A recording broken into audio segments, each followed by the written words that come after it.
matter nearly as much as the profit potential, and nothing creates debts like warfare. England was the best example at that time. During the 119-year period between the founding of the Bank of England and Napoleon's defeat at Waterloo, England had been at war for 56 years, and much of the remaining time she'd been preparing for war. In World War I, the German Rothschilds loaned money to the Germans, the British Rothschilds loaned money to the British, and the French Rothschilds loaned money to the French. In America, J.P. Morgan was the sales agent for war materials to both the British and the French. In fact, 6 months into the war, Morgan became the largest consumer on earth, spending $10 million a day. His offices here at 23 Wall Street were mobbed by brokers and salesmen trying to cut a deal. In fact, it got so bad that the bank had to post guards at every door and at the partners' homes as well.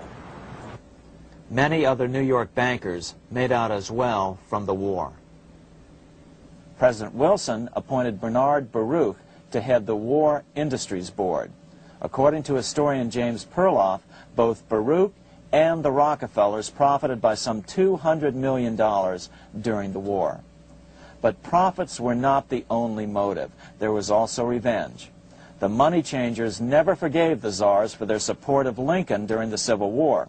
Also, Russia was the last major European nation to refuse to give in to the privately owned central bank scheme.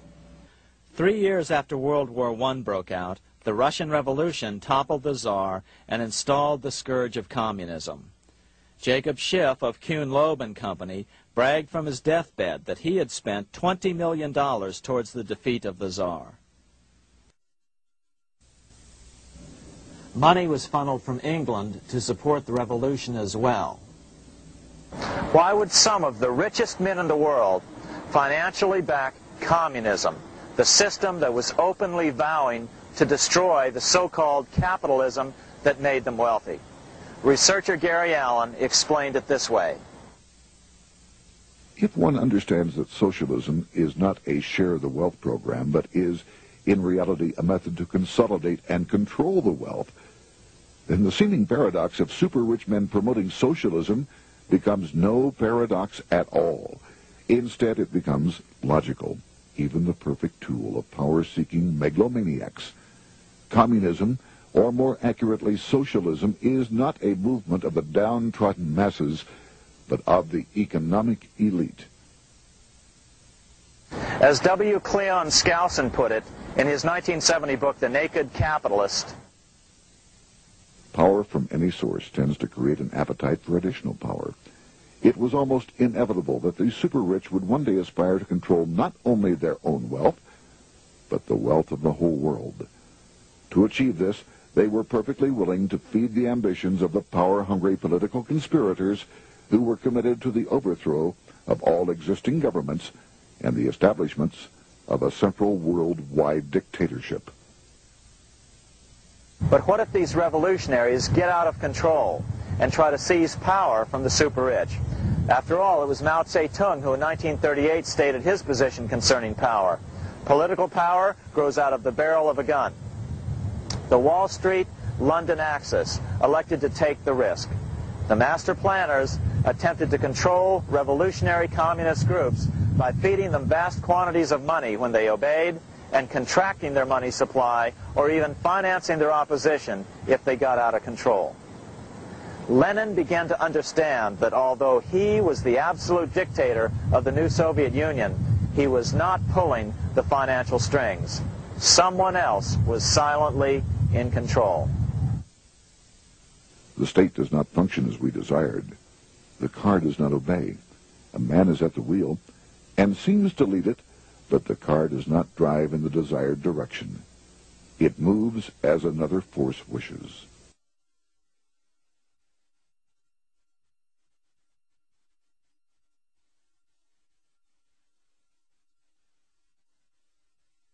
Who is behind it? Representative Louis T. McFadden, the chairman of the House Banking and Currency Committee throughout the 1920s and into the Great Depression years of the 1930s, explained it this way. The course of Russian history has indeed been greatly affected by the operations of international bankers. The Soviet government has been given United States Treasury funds by the Federal Reserve Board, acting through the Chase Bank. England has drawn money from us through the Federal Reserve banks and has relent it at high rates of interest to the Soviet government. The Dnipro Dam was built with funds unlawfully taken from the United States Treasury by the corrupt and dishonest Federal Reserve Board and the Federal Reserve banks. In other words, the Fed and the Bank of England, at the behest of the international bankers who controlled them, were creating a monster, one which would fuel 7 decades of unprecedented communist revolution, warfare, and most importantly, debt. In case you think there's some chance that the money changers got communism going and then lost control, in 1992, the Washington Times reported that Russian President Boris Yeltsin was upset that most of the incoming foreign aid was being siphoned off, quote, straight back into the coffers of Western banks in debt service, close quote. No one in his right mind would claim that a war as large as World War I had a single cause. Wars are complex things with many causative factors. But on the other hand, it would also be equally foolish to ignore as a prime cause of World War I those who would profit the most from the war. The role of the money changers is no wild conspiracy theory. They had a motive, a short-ranged, self-serving motive, as well as a long-range political motive of advancing totalitarian governments, with the money changers maintaining the financial clout to control whatever politician might emerge as the leader. Next, we'll see what the money changers' ultimate political goal is for the world.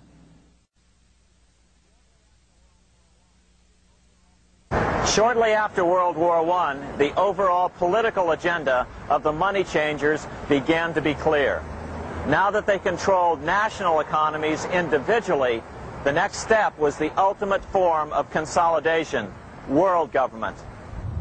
The new world government proposal was given top priority at the Paris Peace Conference after World War I. It was called the League of Nations, but much to the surprise of Paul Warburg and Bernard Baruch, who attended the peace conference with President Wilson, the world was not yet ready to dissolve national boundaries. Nationalism still beats strong in the human breast. For example, Lord Curzon, the British Foreign Secretary, called the League of Nations a good joke, even though it was the stated policy of the British government to support it. To the humiliation of President Wilson, the U.S. Congress wouldn't ratify the League either. Despite the fact that it had been ratified by many other nations, without money flowing from the U.S. Treasury, the League died. After World War I, the American public had grown tired of the internationalist policies of Democrat Woodrow Wilson. In the presidential election of 1920, Republican Warren Harding won a landslide victory with over 60% of the vote. Harding was an ardent foe of both Bolshevism and the League of Nations. His election, which opened a 12-year run of Republican presidents in the White House, led to an unprecedented era of prosperity known as the Roaring Twenties. Despite the fact that the war had brought America a debt 10 times larger than its Civil War debt, still the American economy surged. Gold had poured into the country during the war, and it continued to do so afterwards. In the early 1920s, the governor of this bank, the Federal Reserve Bank of New York, a man named Benjamin Strong, met frequently with the secretive and eccentric governor of the Bank of England, Montague Norman.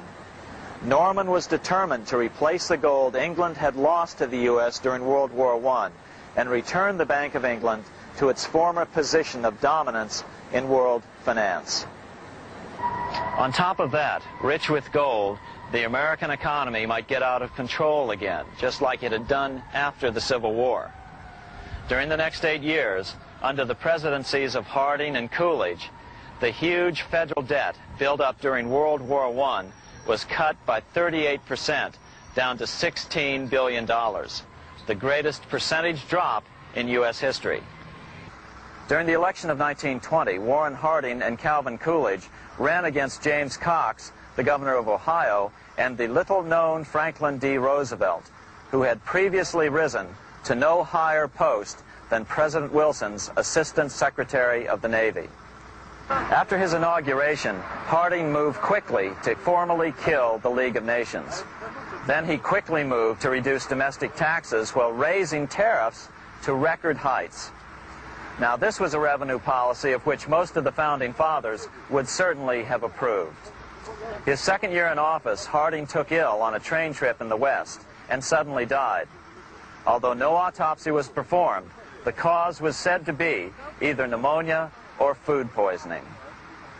When Coolidge took over, he continued Harding's domestic economic policy of high tariffs on imports while cutting income taxes. As a result, the economy grew at such a rate that net revenue still increased. Now that had to be stopped. So just as they'd done so frequently before,